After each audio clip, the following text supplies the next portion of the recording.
by Charles Hobohet Katsuk. I take an innocent of your people to sacrifice for all of the innocents you have murdered. The innocent will go with all of those other innocents into the spirit place. Thus will sky and earth balance. I am Katsuk who does this to you. Think of me only as Katsuk, not as Charles Hobohet. I am something far more than a sensory system and its appetites. I am evolved far beyond you who are called Hokwat.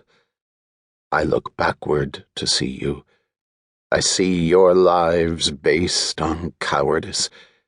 Your judgments arise from illusions. You tell me unlimited growth and consumption are good. Then your biologists tell me this is cancerous and lethal.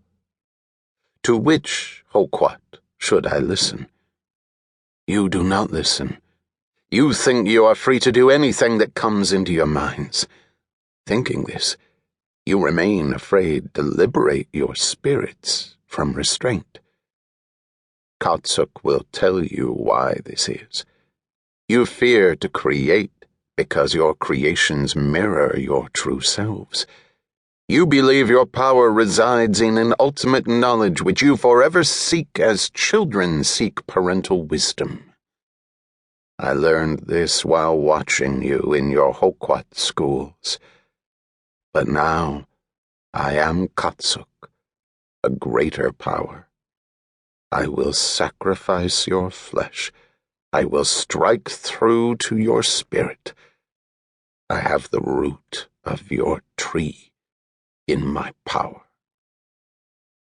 On the day he was to leave for camp, David Marshall had awakened early.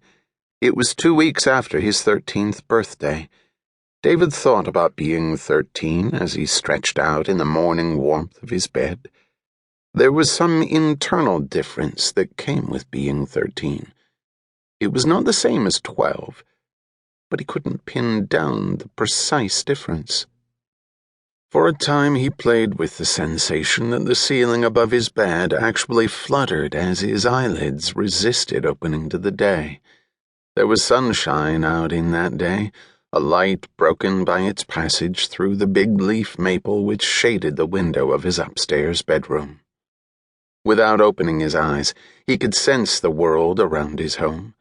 The long sloping lawns, the carefully tended shrubs and flowers. It was a world full of slow calm.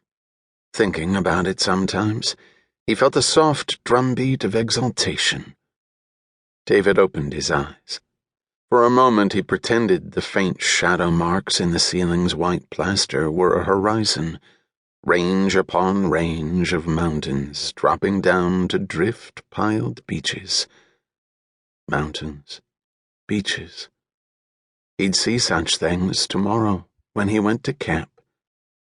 David turned, focused on the camp gear piled across chair and floor where he and his father had arranged the things last night. Sleeping bag, pack, clothing, boots. There was the knife. The knife stimulated a feeling of excitement. That was a genuine Russell belt knife made in Canada. It had been a birthday gift from his father just 2 weeks ago.